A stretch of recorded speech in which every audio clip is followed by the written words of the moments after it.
Assim, eu queria fazer uma pergunta aqui para todo mundo, que eu acho que as pessoas aqui não estão prestando atenção. A gente está falando de um assunto, sinais na natureza. A gente já viu.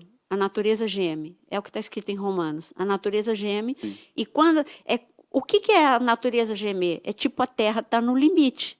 A Terra não está aguentando mais. Os rios, os mares, nem os cometas, nada está aguentando mais. Então, tipo, a natureza, Deus usa essa linguagem na Bíblia, né? Que as árvores aplaudem ao Senhor. Nós sabemos que, outro dia eu falei aqui no podcast, as estrelas, assim como o golfinho, baleia, se você agora é normal saber que eles tipo cantam, né? Emitem um som que é como de música. E se você for ver, as estrelas também, eu falei isso outro dia, elas emitem um som que seria como música. Isso é a natureza feita por Deus, aclamando Deus como Senhor. Eu creio nisso, eu creio que os animais, a natureza, todas as coisas, porque Deus é o Senhor do céu, da terra, o Senhor é que a natureza foi Ele que fez os rios aplaudem, as árvores aplaudem. É isso que a gente lê. Por que eu estou falando isso? Porque nós falamos dos elementos da natureza. Como é que eles estão? Falando, Senhor, volta. Nada está aguentando. Nós estamos vendo que aqui na mesa nós temos pessoas, todo mundo aqui, eu tenho neto, só eu, mas aqui tem filho pequeno, já tem filho adolescente, tenho neto adolescente. Eu pergunto a vocês três, em algum momento na infância de vocês cogitaram, pensaram de que um dia vocês não poderiam ir para a escola? De que vocês não poderiam ter contato com os seus amigos, de que vocês não poderiam, essa incerteza, e agora? Vai começar um outro ano letivo, como vai ser esse outro ano letivo? Só seja uma coisa, continua sendo anormal, porque as crianças precisam ir de máscara, precisam fazer educação física de máscara. Tudo isso é um novo tempo que foi introduzido e ninguém percebeu. É uma contagem regressiva.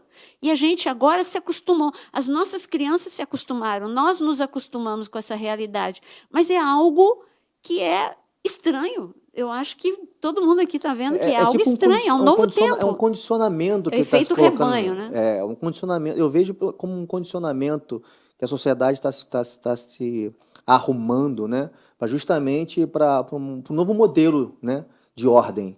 E eu volto até a dizer, né, que quando a gente olha esses sinais todos apontando, né, os sinais não só nos céus que estão latentes, né, estão gritando esses sinais, né, estão sendo colocados, expostos à facilidade hoje tecnológica de você acessar o site da NASA e você ter dados que outrora era quase impossível você saber de uma situação dessa como um cometa, ou mesmo dados científicos em relação a um vulcão, essas coisas. Eu vejo nitidamente que nós vivemos hoje, pastora, uma sociedade, inclusive até a própria igreja, né? A igreja, eu gosto muito de associar a volta do Senhor Jesus, né? O arrebatamento da igreja, e com a vinda dele, quando ele nasceu aqui na Terra, porque as pessoas não se atentaram, né? Justamente para isso. Existiam pessoas que conheciam bastante a palavra. Eu fico perplexo porque quando os cientistas, os três reis, eles perguntam para os sacerdotes, eles sabiam todas as profecias. Sabiam só Eles sabiam todas as intelectualmente, profecias. né? E ele pergunta, de onde haveria de nascer o Messias? Em Belém, então vou para Belém. Mas as pessoas, então, que deveriam entender essa visitação, deveriam estar preparadas para isso, não foram pegas de surpresa. E eu creio muito que hoje a nossa sociedade, inclusive continuando a leitura aqui de Lucas 21, no versículo 34, ele fala, acautelai-vos por vós mesmos, para que nunca vos suceda que os vossos corações fiquem sobrecarregados com as consequências da orgia, da embriaguez, das preocupações deste mundo, para que aquele dia não venha sobre vós repentinamente como um laço. Mas então, essa questão, eu acho, de novo, voltando, né? Eu acho muito importante o discernimento no Espírito, que nós temos direito, porque nós temos o Espírito Santo. E quando o apóstolo Paulo escreve aos Coríntios, 2 Coríntios 4, ele fala sobre a cegueira do entendimento.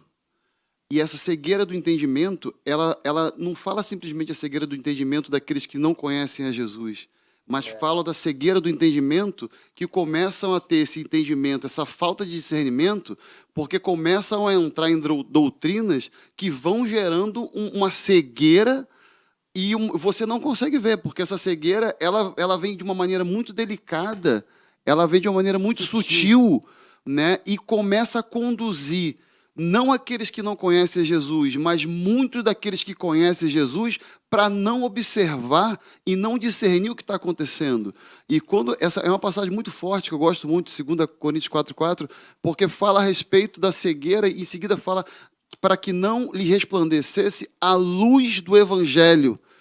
Porque essa luz que a gente precisa ter de forma crescente, porque à medida que a gente vai avançando, as trevas vão avançando, isso é claro, mas também a luz de Cristo, ela precisa estar numa crescente para que o nosso discernimento esteja cada vez mais latente para a gente poder interpretar, entender, discernir e saber como agir diante de cada situação. Porque se Deus nos permite ver, é porque Ele também permite que a gente tenha conhecimento do que fazer. Se Ele nos dá visão, é porque Ele também vai nos dar a provisão do que fazer, como fazer e quando fazer. Então, acho que a gente vive um tempo em que todos nós hoje cada vez mais somos gratos por termos o Espírito Santo, a gente poder ler essas coisas. Porque se de repente nós conversarmos com pessoas que não são participantes dessa mesma visão e tudo mais, não vai nem assim, você está maluco? O que você está falando? Sabe? Pô, aqui vamos falar de... Então, assim, é delicado até porque quando a gente abrange alguns assuntos, a gente tem que ter discernimento até para quem que a gente vai falar e como vai falar. Eu acho que uma das coisas que a gente sempre aprendeu aqui, assim, cara, a primeira coisa, identifica o teu público que você vai falar, para se não escandalizar. Porque não adianta chegar direto com o Apocalipse, com o pé na porta, se a pessoa não entendeu nem Mateus 24, né? O amor se esfriaria. Por isso que eu estou fixa em Mateus 24 e Lucas 21. No máximo, eu vou para Lucas 17. Mas, sabe, aqui em Lucas 21, nós vemos uma outra coisa que hoje nós vemos como normal, mas já estava anunciado que aconteceria. Veja o que a gente destaca aqui, voltando para Lucas 21, versículo 22. Haveria perplexidade. Quando eu fico perplexo, eu fico paralisado, eu fico estarrecido. Mas tem outra palavra aqui, está falando de apreensivos, e depois de apreensivos tem outra... Peraí, que tem outra palavra aqui. Deixa eu pôr o óculos que eu vou ficar melhor. Qual versículo, pastor? Eu estou em Lucas 21, versículo 25. Está falando que os homens estariam apreensivos. Depois, os homens desmaiariam de terror. Isso aqui é síndrome de pânico já. É verdade. Isso é ansiedade. E hoje é um dos maiores sinais da sociedade. Burnout. Tudo está aqui, olha, perplexidade, desmaiarão de terror e ficarão apreensivos. O que é apreensivo? Preocupado, ansioso.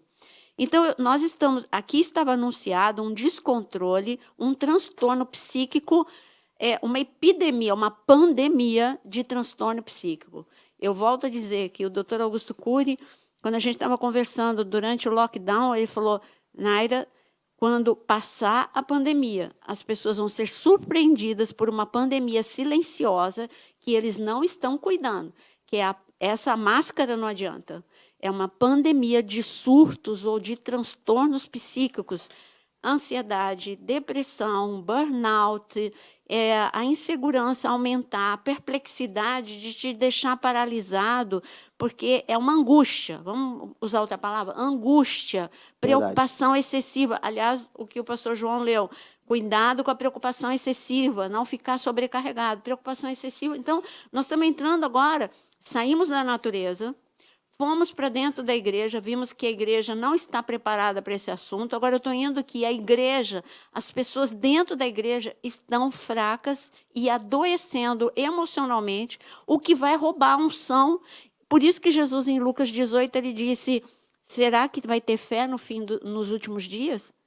Eu tenho que ficar em pé, como Lucas 21 diz, que o Filho do Homem te encontre em pé. Para eu estar em pé, eu preciso ter esperança. Eu preciso ter força espiritual e emocional, porque a minha falta de força emocional rouba a minha força espiritual. Por isso que nesses 2 anos de pandemia, lutei e continuo lutando por uma estabilidade e fortalecimento emocional, senão você perde o teu espiritual.